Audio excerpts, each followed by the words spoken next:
evil lurks in the hearts of men. The shadow knows.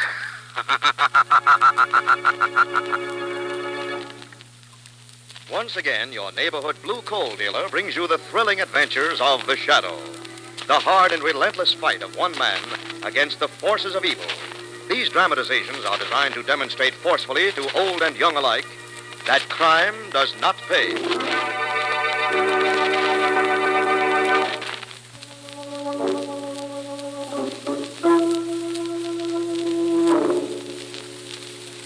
The Shadow, who aids the forces of law and order, is in reality Lamont Cranston, wealthy young man about town. Years ago in the Orient, Cranston learned a strange and mysterious secret: the hypnotic power to cloud men's minds so they cannot see him. Cranston's friend and companion, the lovely Margo Lane, is the only person who knows to whom the voice of the invisible shadow belongs. Today's drama, The Chill of Death.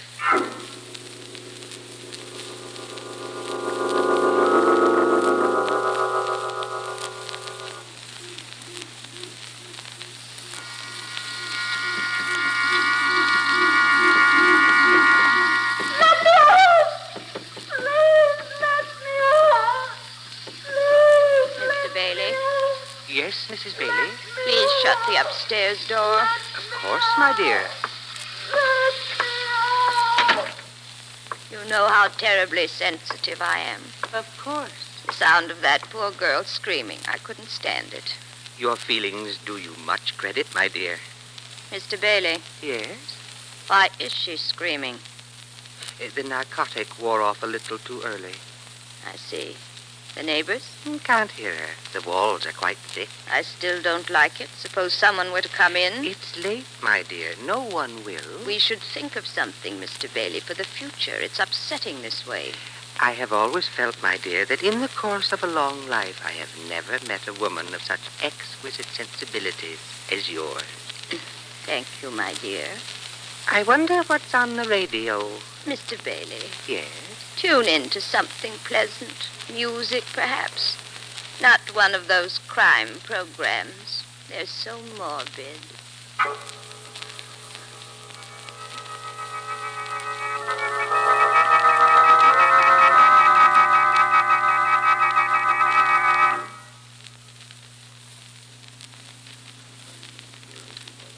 It's a sad occasion for you, Mrs. Bailey. So it is, Dr. White. Mr. Bailey and I were so fond of dear Hilda. I think it was very kind of you to give the girl such a lovely funeral. Well, she had no family of her own. It's the least, Mr. Bailey said to me, it's the least we can do. Of course. It's too bad, but pneumonia's no respecter of persons nor affections. Still, it's rather strange. What is strange, Dr. White? Well, those bruises on her hands. Bruises on her hands? Yes, just as though she'd beaten against a wall with them. Oh, that. We'd some repairs to do in the kitchen. Mr. Bailey wanted to call a man in, but Hilda insisted on doing it herself. She was so good to us. Poor girl actually left us some insurance. Oh? Yes. Only a few thousand, but it's the spirit that matters, isn't it? Mr. Bailey? Mr. Wilkins. The cars are ready. You can start at any time now. Thank you, Wilkins. You've been a very great help. Mrs. Bailey? Yes, we may as well start now. You know, we shall have to find another house now, Mr. Wilkins. Our home is so filled with memories of poor dear Hilda. Another house, perhaps even in another town.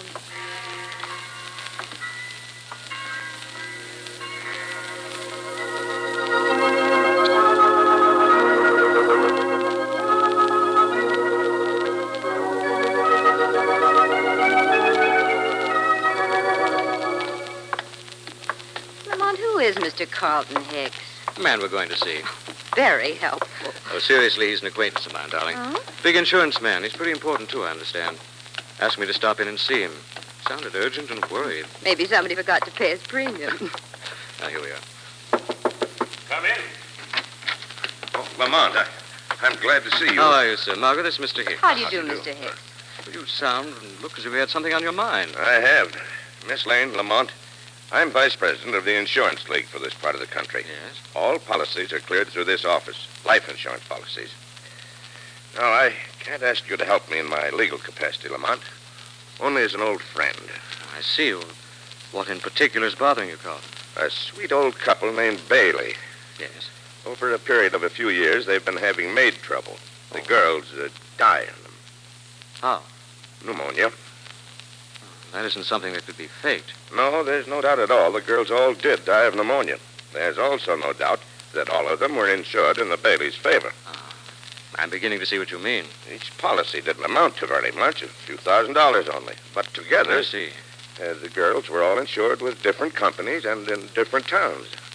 Yes, this thing has possibilities. Will you help me get to the bottom of it, Lamont? I'd be glad to. I think the immediate question is, where are the Baileys now?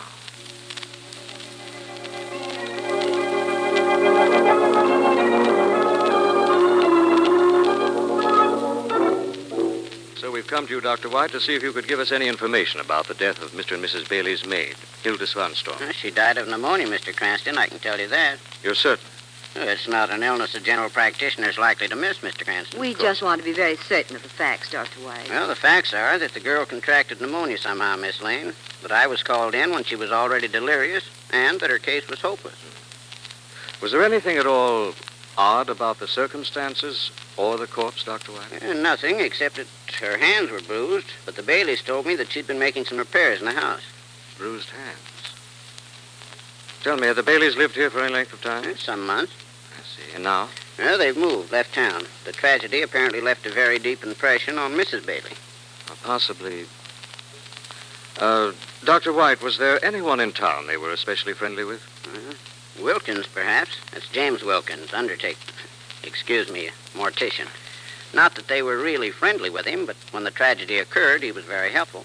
An odd acquaintance. Mr. Cranston, you're discussing this thing almost as though it were, well, a crime of some kind or other. Yes. Perhaps it is. Not a crime of some kind or other, but very possibly the crime of murder.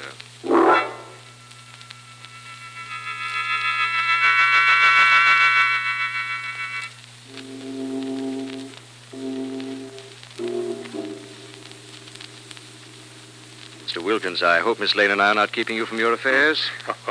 My business is not one of great haste, Mr. Cranston. I suppose not. Mr. Wilkins, we're very much interested in the Baileys. The Baileys? Poor old soul. Yes, it was a pity about their maid, Hilda. Yes, they felt her death as though she'd been their daughter. It was very touching. Yes, I'm sure it was. Especially since it wasn't the first time a tragedy of that sort had happened to them. You knew that, of course. Yes, I mean, really? Really? Well, some people are unlucky, I suppose. You mean the Baileys? Yes. Oh, I was thinking of their maids. Mr. Wilkins, where are the Baileys now? I'm sorry, but I don't know. No, I don't know.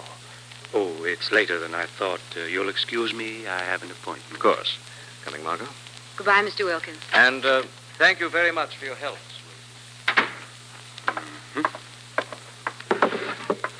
This file ought to tell me. Bachelor, Bader, Baghurst. Bailey.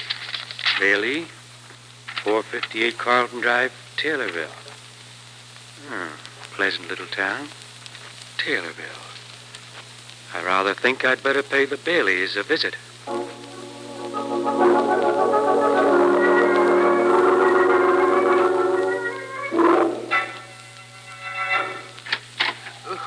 Good evening, Mr. Bailey. Oh, Mr. Wilkins. What brings you here to Taylorville? Just a visit, purely a social visit, Mr. Bailey. I see. Come in. Thank you. You call at a late hour, Mr. Wilkins. My wife and I had already retired. Pity you didn't let your maid answer the doorbell, or don't you have a maid? We have not as yet hired one. But surely you didn't come all the way here to Taylorville to discuss maids. A gentleman came to my place earlier today, merely to discuss maids. Yes? Especially Hilda, your last maid. Who was he? Mr. Cranston. Never heard of the man. Apparently he heard of you. However, I didn't furnish him with your address. How did you happen to know it? I've been, interested, shall we say, ever since I discovered that Hilda was not the only one of your maids who died of pneumonia. True. A series of unhappy coincidences? Mr. Bailey, I'm no longer a young man. I find my duties arduous. I've been thinking of retiring. I can't afford to retire. That's a pity. But then, we must cut our cloth to fit our pattern, mustn't we? Oh, yes. But I've been thinking of a new pattern, Mr. Bailey. One involving a series of unhappy girls who all died of pneumonia shortly after being employed by dear old Mr. and Mrs. Bailey. A pattern the police might find significant. Police? Mr. Wilkins, your requirements for retiring are... $5,000? Tidy sum. A modest sum. I shall have to consider. I am most anxious, Mr. Bailey, to retire at once. I'm afraid you have no time for consideration. I see. Well, in that case, I suppose I shall have to comply with your request. You are a philosopher, Mr. Bailey. Am I? You flatter me. Here we are, right in the desk. I think, Mr. Bailey, in your hand. A knife, Mr. Wilkins. But you can't... Mr. Wilkins, you are a blackmailer. A blackmailer is never satisfied with the initial payment. He returns always for more and more. I couldn't put up with that. go of me. The hour is late. You will not be heard. No, You, sir, are a blackmailer, and I am a murderer. You have practiced your calling tonight, and now I shall practice mine.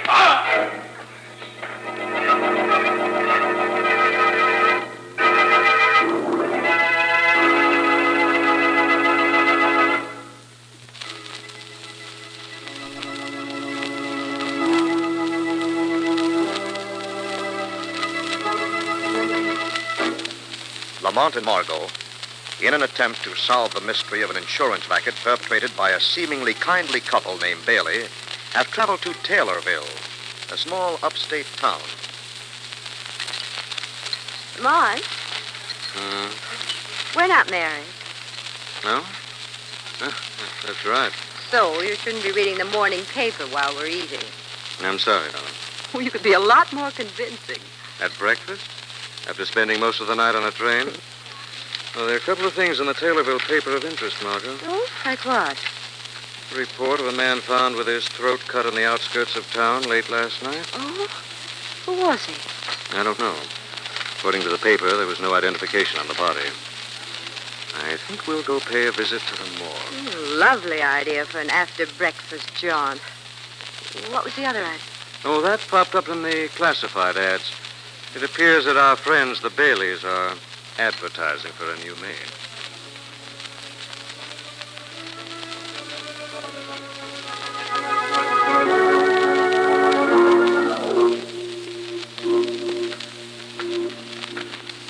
Lamont, I'm freezing. Morgues are funny that way. Who do you think the murdered man is? Here you are. Find out in a moment. Lamont, it's Wilkins, the mortician. Thanks a lot, but it's not the man I'm looking for. Okay. Come along, Margo. Lamont, it was Wilkins. Yes, but I just assumed the authorities didn't know about it just yet. If the Baileys had anything to do with his death. Couldn't be a coincidence, Lamont. I shouldn't think so. I want them to think their little secret hasn't been discovered as yet. Otherwise, they'd be more on guard. Here we are. That poor man Wilkins. Probably a blackmailer. Why? Well, he wouldn't tell us where the Baileys had gone, yet he himself obviously knew. Lamont, I have an idea. If we go to them directly, they'll deny everything. There isn't any proof against us. No, apparently not. They've been very cautious. But they wouldn't be cautious with a new maid, would they?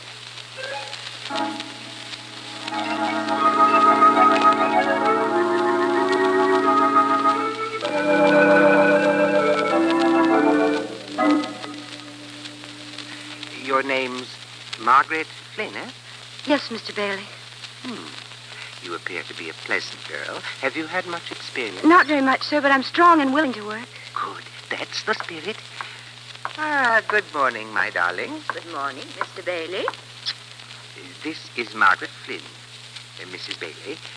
She wants to be our new maid. Oh, does Margaret really need the position? She tells me she's all alone in the world, Mrs. Bailey. Oh, poor dear. But if she stays with us, she won't be, will she? Thank you, ma'am. We have to be very careful, Margaret. You see, a maid with us isn't merely a servant. She becomes a member of the family. Yes, ma'am. We want her to be one of us, Margaret. Do you think you'd like to? Very much, ma'am. Then, Mr. Bailey, I would very much like to have Margaret be our companion. Splendid. Splendid. Margaret, you're employed. Oh, thank you, sir. Mrs. Bailey will show you your room now. Oh, a moment, Margaret. Will you sign this, please? What is it, sir? Just some red tape for the government. A pen, Margaret. Yes, but it says something about insurance. Unemployment insurance, that's what it is. You need bother reading the thing full of red tape. Just sign. Yes, sir. There we are. Now you're really our maid. You've nothing to worry about anymore.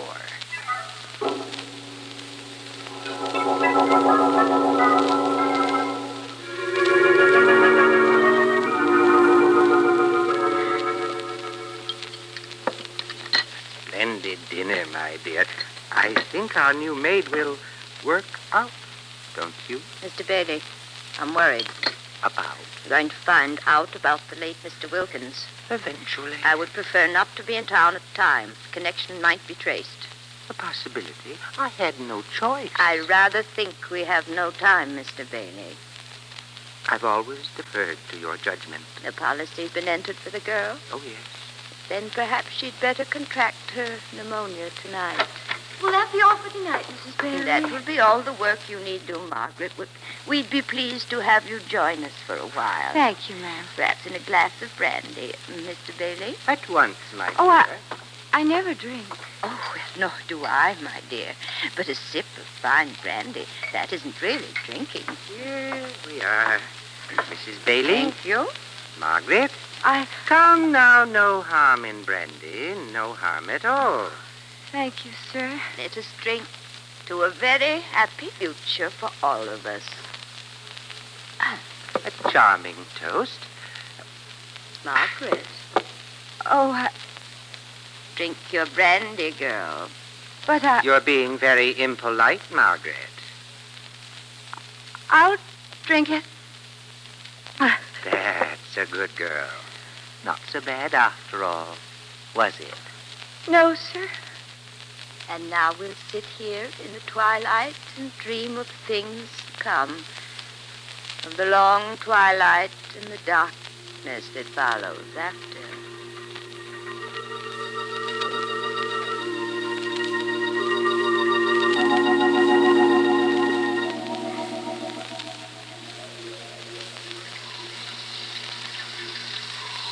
What a soothing sound, the sound of running water. Oh, my dear, I'm rather tired. Shall we go to bed? Very well. The door. I'd better answer it. That sound. Perhaps, Mrs. Bailey, you might oblige us with a little Chopin till our visitor leaves. Of course.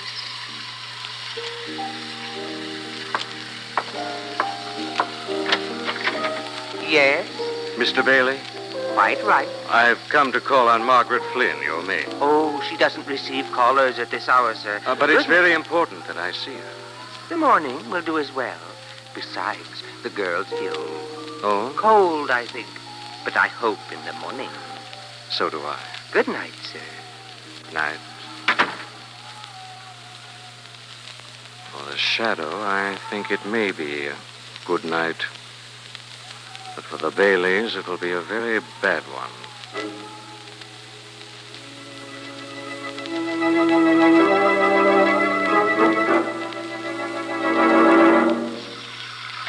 Margot! Margot! Margot! Lamont. Come on, here. Let me help you, darling. Here. Lamont, they gave me brandy and I lost consciousness and they put me in there and I'm cold. My clothes are so wet. They've gone to bed. I slipped in the back way. Oh. Hop into your bedroom, change into dry things, but keep the wet clothes. I don't understand. We've no proof, Margot, yet. All we could say now is that I found you in the shower with your clothes on. The district attorney would conclude you were mad or drunk. The jury would believe the same. Yes, that's right. In the morning, Margot, The Baileys may have a surprise. Shadow may fall on them.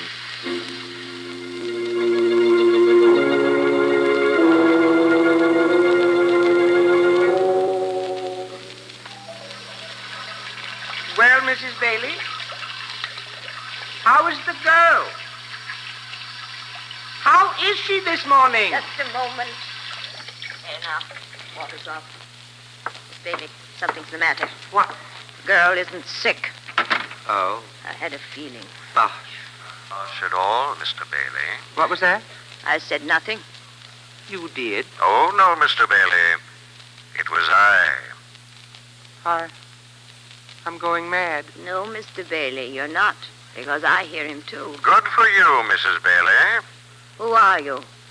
The shadow. This must be some joke. You're made of sterner stuff than your husband, Mrs. Bailey. Too bad he's not as strong as you. I don't know what... Murders are best performed alone, Mrs. Bailey. A weak accomplice often becomes a betrayer. Get out of here. Look, Mrs. Bailey. Look at him Get tremble. out of here. See the hysteria in his eyes? Get out. The frantic way he looks about this room in search of a shadow? Can you be quite sure that your life is safe in his hands? Still you. I'll be still. But will he, Mrs. Bailey, unless Yes? he joins your maids? Joins the maids. She wouldn't. No? Look at her, Mr. Bailey, scheming. Mrs. Bailey? He's lying. Do you think I'm lying, Mr. Bailey? You who know your wife so well, your murderous wife whose dear sweet little head hatched the plan of murder you've been following? She was the one who... Of course she was. There's only one hope for you, Mr. Bailey. What's that? Don't listen to him. One hope. Confession. Confess to the police, and Mrs. Bailey would care very little about your death. She'd be contemplating her own. Don't listen to him, you fool. And with confession, Mr. Bailey, you could plead that you were only a tool in her hands, that you were not fully responsible. Mr. Bailey, don't listen. Life is sweet, Mr. Bailey. Even in a cell, life is sweeter than dancing on empty air with a noose around your neck. I'll write that confession. No. I'll write it. It's a trap. Better than a death trap sprung by the state executioner. Better than to die gasping out your life with pneumonia. I'll write. Mr. Bailey, don't. Be I gone. won't let you write. Let go of me. I tell you, let me go.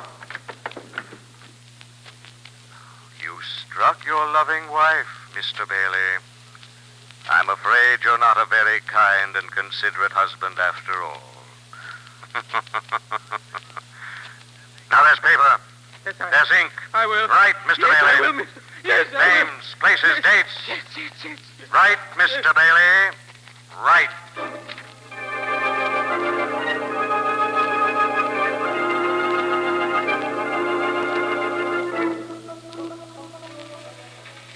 You better let me sit next to the window, Margot. You've had enough chills for one day.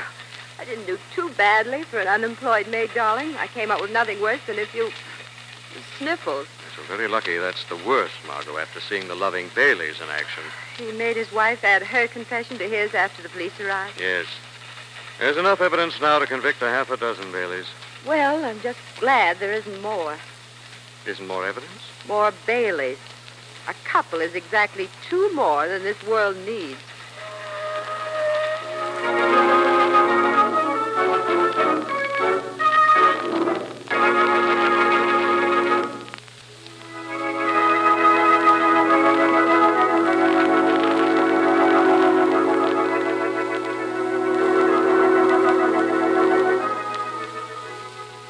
This story is copyrighted by Street and Smith Publications, Incorporated. The characters, names, places, and plot are fictitious. Any similarity to persons living or dead is purely coincidental.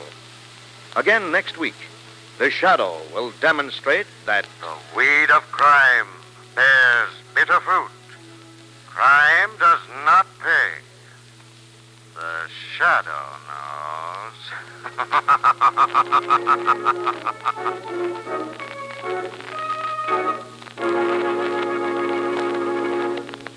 next week, same time, same station, your friendly blue coal dealer brings you another strange and thrilling adventure in The Shadow's daring battle against the forces of evil. The Shadow is presented by the D.L.&W. Coal Company, distributors of blue coal. Lamont Cranston is played by Brett Morrison. Margot by Grace Matthews. Your announcer is Andre Baruch. Remember, it's Blue Coal for finest heating service. It's Blue Coal for finest modern equipment. It's Blue Coal for the best home heat money can buy.